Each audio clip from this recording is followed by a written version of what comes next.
Guys पिछले episode में हमने देखा था नियली यहाँ पे लॉन्ग इवन को कुछ बोला था कि जो बातें हैं और हमारे बीच में और जो मैंने तुम्हें मेरे मास्टर के बारे में बताया है तुम उसके बारे में ध्यान से सोचना और मुझे कल क्लास में आके बताना।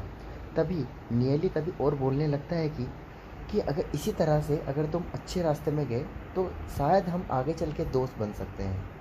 तभी लॉन्ग इवन भी कुछ नहीं बोलती और मन में सोचने लगती है कि नियली मुझे इतना नफरत करता है, क्या वो इंग यूरो की वजह से है? वैसे इंग यूरो नियली के मास्टर कैसे हैं? ऐसे ही सोच रही होती है कि कैसे है और नियली वहाँ से जाने लगता है। नियली अपने घर पे आ जाता है जहाँ पे जैसे वो आता है जायू वहाँ पे खड़ा होता है और जायू यहाँ पे नियली को पूछने लगता है कि नियली तुम कहाँ गए थे? तो नियली भी जवाब में बोलने लगता है कि मैं अपने पुराने फ्रेंड से मिलने गया था। जैसे ही नियली अपना जवाब देता है जायू शॉक हो जाता है। ओल्ड फ्रेंड, तुम तो अभी ही इस जगह पे आए हो, मतलब फीदर गॉड सेट में अभी ही आए हो, तो तुम्हारा कौन सा ऐसा दोस्त है जो कि ओल्ड फ्रेंड हो गया यहाँ पे? जायू यहाँ पे ये सोचने लगता है।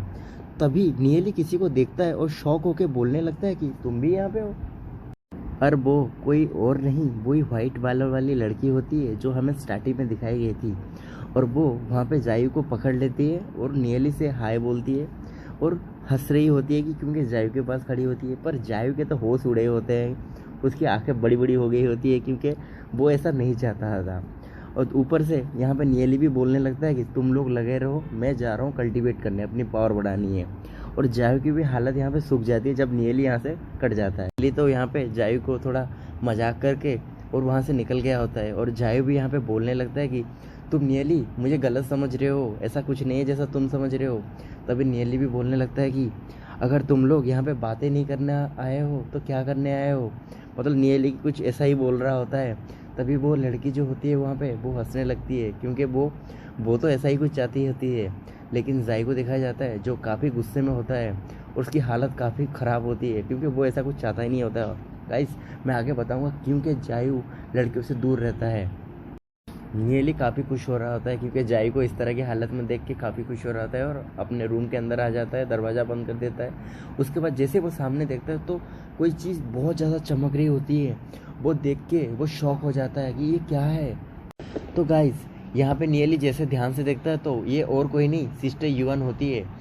वो एक फ्लेम गॉड होती है गाइस, मतलब इनकी लॉ पावर फ्लेम होती है और नियली ने इन्हें पहाड़ के अंदर से लेके आया था और जिन्हें इविल गॉड ने सील कर दिया था वहाँ पे क्योंकि इनकी ताकत इतनी कमज़ोर हो गई थी कि ये वहाँ पे ही चुप गई थी।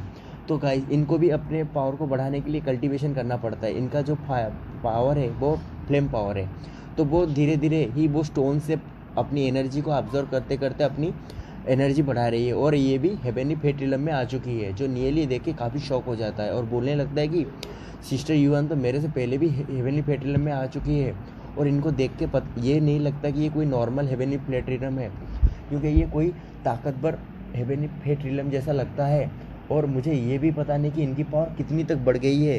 नियली यही सब सोच रहा होता है। नियली वहाँ पे शॉक हो रहा होता है और बोलने लगता है कि मुझे अभी इन्हें कोई परेशान करने की ज़रूरत नहीं है क्योंकि ये अपनी कल्टीवेशन कर रही हैं, तो इन्हें कल्टीवेशन करने अपनी ताकत बढ़ाने की ज़रूरत है।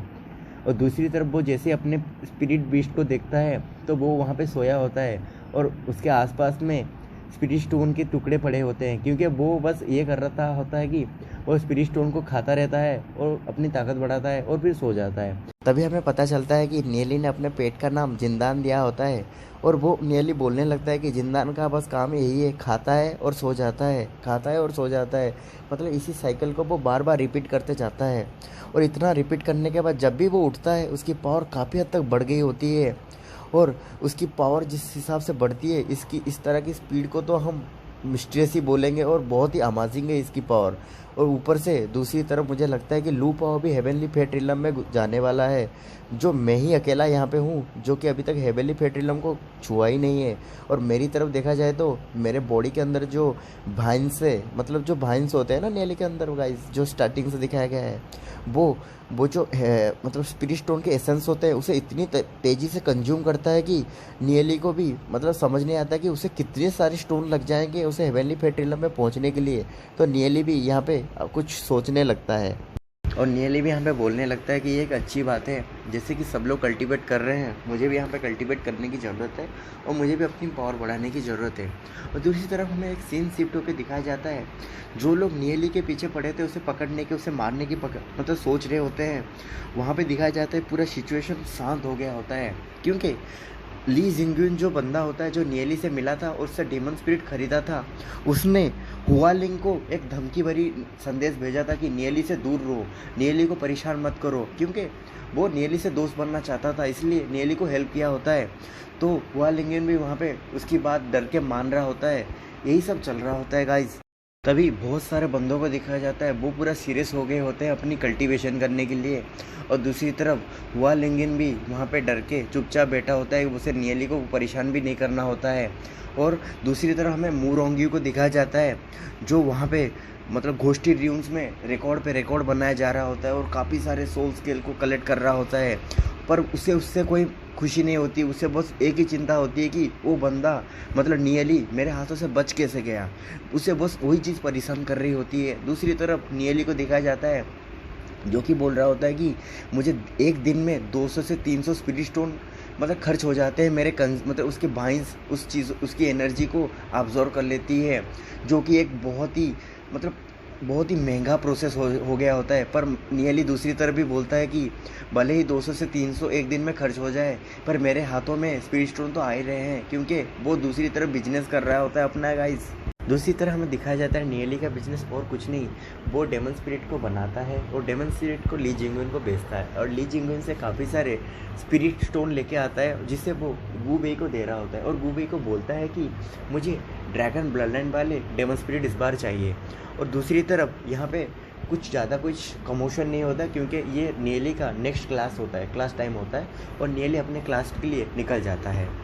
में पता चलता है आज नियली का एक लेक्चर है, मतलब उनके टीचर आने वाले हैं, जो टीचर इनके लिए हायर किए गए हैं। तभी हमें एक बंदा वहाँ पे शौक होके बोल रहा होता है कि आज तो एक फिजिकल ट्रेनिंग है, मतलब पिछली बार की तरह फिजिकल ट्रेनिंग, जिस बार लॉन्ग विंगन नियली का फाइट हो गया होता है तगड़ा वाला।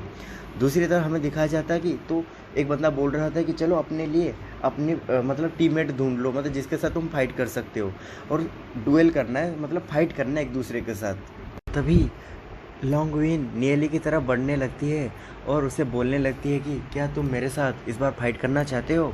और वहाँ जितने भी बंदे होते हैं वहाँ पे बोलने लगते हैं कि ये दोनों फिर से फाइट करने वाले हैं एक दूसरे के साथ, क्या होने वाला है। जैसे ही लॉन्गविन नियली से कुछ पूछती है कि उसे फाइट करोगे, तो सारे जो बंदे होते हैं वो शॉक हो गए होते हैं कि क्या क्या क्या चलने वाला है यहाँ पे। और नियली के जो दोस्त होते हैं गू बेई और लूपाओ वहाँ पे शॉक होके इस सीन को देख रहे होते हैं।